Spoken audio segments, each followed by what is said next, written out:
The essence of all this is, first thing is to understand the nature of how existence is happening.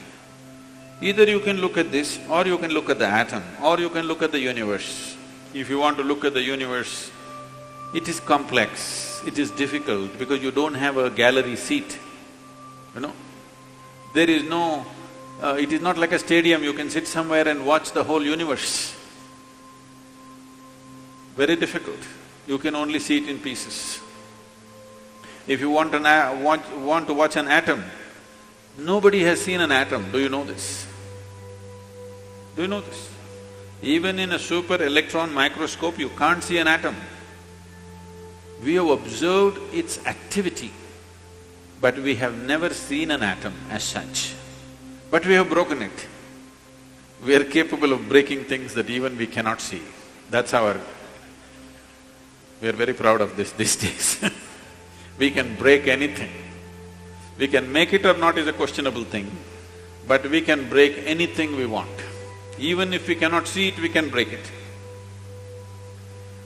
Now, what you see and what you do not see itself is a very dicey thing in the sense, what is it that you can see? Right now, can you see my hand? Yes. You can see my hand only because my hand stops light. If my hand did not stop this light, if it allowed light to pass through, you wouldn't see this hand, yes? Or in other words, right now your visual apparatus can see only those things which stop light. Anything that allows light through, you cannot see it. You cannot see light itself, first of all. Can you see the light that is here? No. Only whatever stops light, you can see it.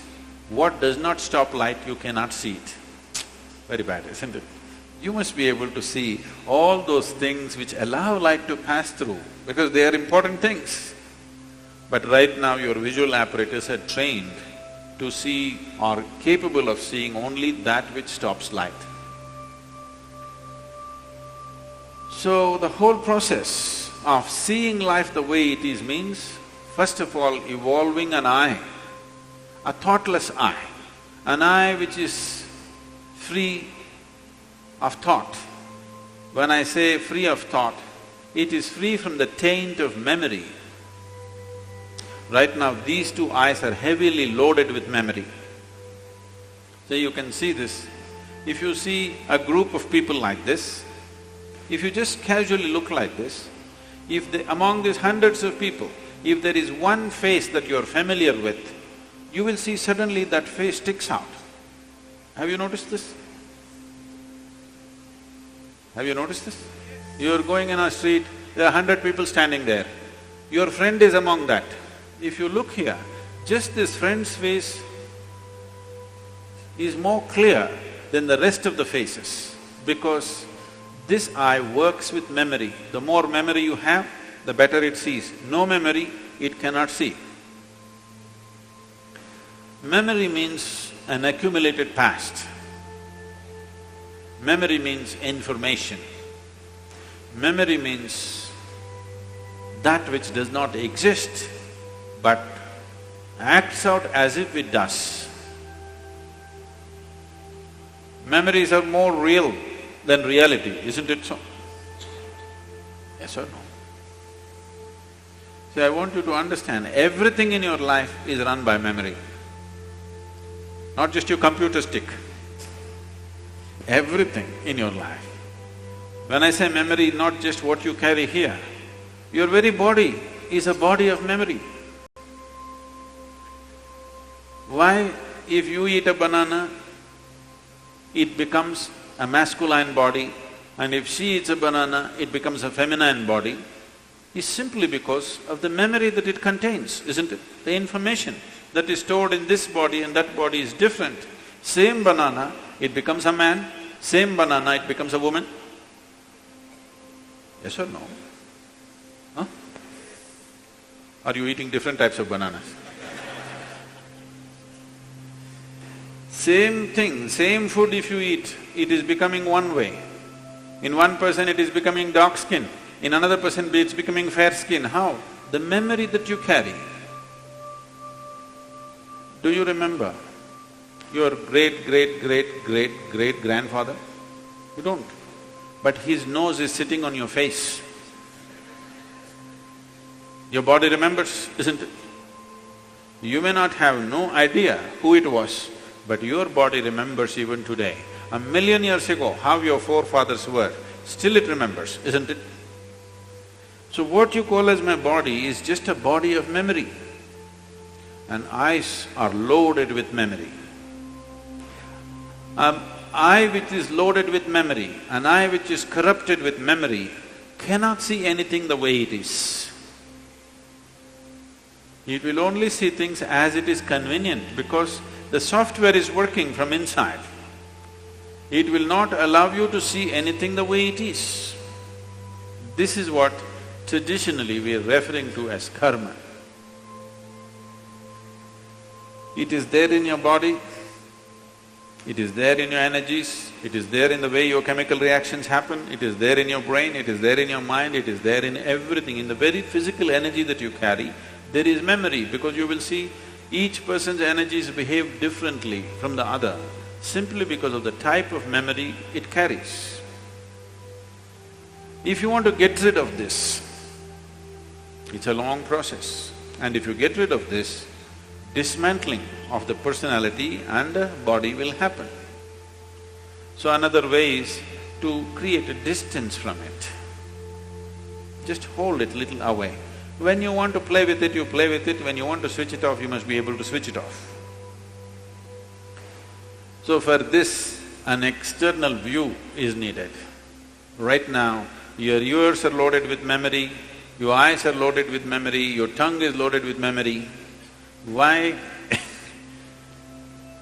If you are born in Karnataka, if you go to North India, food doesn't taste good, is because the tongue is loaded with memory. Yes or no? Have you suffered this or no? You went north and they said aloo bhaji, aloo aloo matar, aloo palak, aloo parota, aloo, they said. You couldn't stay there because your tongue is loaded with memory. It wants the same things back, otherwise it will suffer. So what being loaded with memory means is a cocoon of the past is holding you. It will not allow you to even move into the present.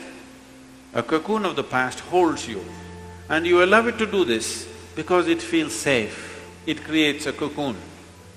There is safety, but in safety, there is also imprisonment. You're really safe if we lock you up in a safe, isn't it? But the problem is you can't get out. That's the whole problem. Walls that you build as self-protection, they also become the walls of self-imprisonment. That is the nature of life. If you lock yourself from inside or outside, it's the same thing.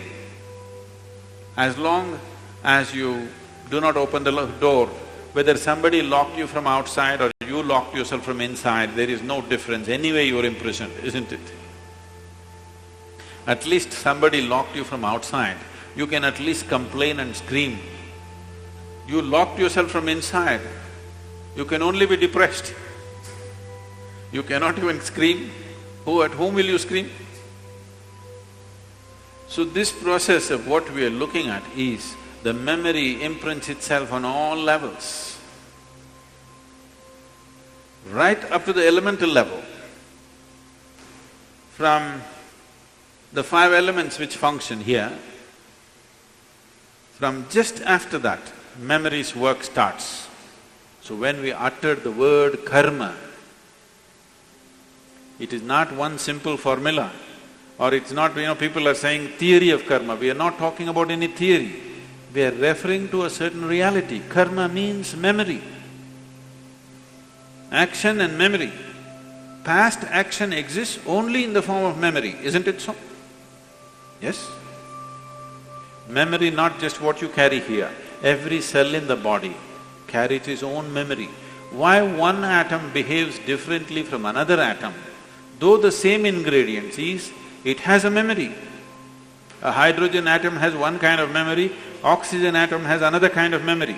Unless you mix them up, they will continue to behave like that. It is in a small circle. You are in a little larger circle. The universe is in a much larger circle, but the same memory rules all of it.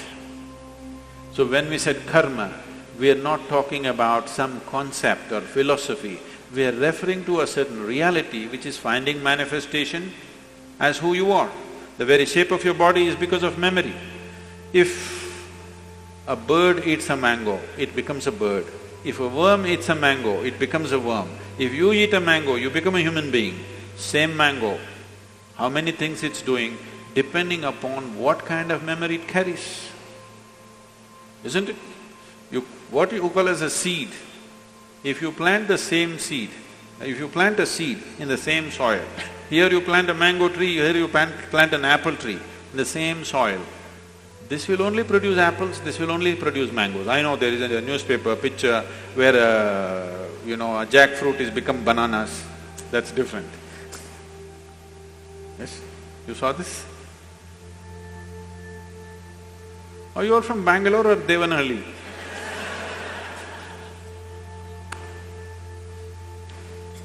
No, you didn't see this?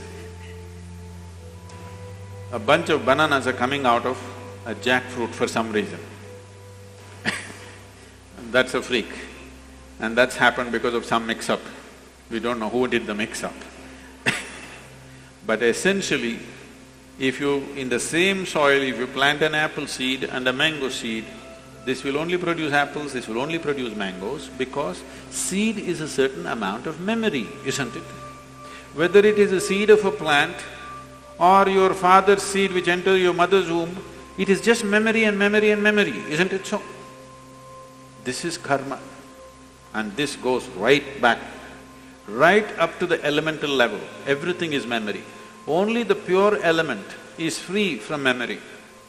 So the idea, when we're starting off bhutesha, because that's the most important thing, that he mastered the elements, that's why we bow down to him, because he mastered the elements, he has an eye which has no memory, a taintless eye which sees everything just the way it is. So yoga essentially means developing an eye which is not contaminated by memory, which simply sees.